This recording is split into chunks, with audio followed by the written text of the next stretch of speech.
ಉಡುಪಿಯ ಪಡುಬಿದ್ರಿ ಬೀಚ್ನಲ್ಲಿ ವಾಹನ ಪಾರ್ಕಿಂಗ್ ದರ ಏಕಾಏಕಿ ಏರಿಕೆ ಮಾಡಿ ಪ್ರವಾಸಿಗರಿಂದ ದುಪ್ಪಟ್ಟು ದರ ವಸೂಲಿ ಮಾಡಲಾಗ್ತಾ ಇದ್ದು ಸಮುದ್ರ ಕಿನಾರೆಗೆ ಆಗಮಿಸಿದ ಪ್ರವಾಸಿಗರು ಆಕ್ರೋಶ ವ್ಯಕ್ತಪಡಿಸಿದಂತಹ ಘಟನೆ ವರದಿಯಾಗಿದೆ।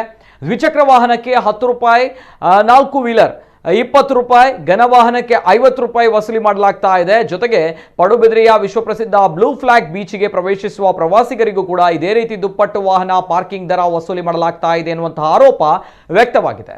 ಇನ್ನು ಪಡುಬಿದ್ರಿ ಬೀಚ್ ಕಳೆದ ವರ್ಷ ಸುರಿದ ಭಾರೀ ಮಳೆಗೆ ಹಾಗೂ ತೀವ್ರ ಕಡಲ್ಕೊರೆತಕ್ಕೆ ಸಂಪೂರ್ಣ ಕೆಟ್ಟು ಹೋಗಿದೆ।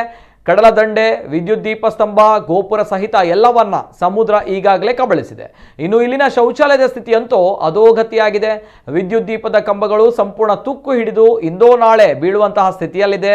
ಬೀಚ್ನ ಪರಿಸ್ಥಿತಿ ಹೀಗಿದ್ರೂ ಕೂಡ ಪ್ರವಾಸಿಗರಿಂದ ಹಣ ವಸೂಲಿ ಮಾಡುವುದು ತಪ್ಪು ಎಂಬ ವಾದವನ್ನ ಸ್ಥಳೀಯರು ಮಾಡ್ತಾ ಇದ್ದು ಸಮಸ್ಯೆಯ ಕುರಿತು ಜಿಲ್ಲಾಡಳಿತ ಗಮನ ಹರಿಸುವಂತೆ ಸ್ಥಳೀಯರು ಮನವಿ ಮಾಡಿದ್ದಾರೆ।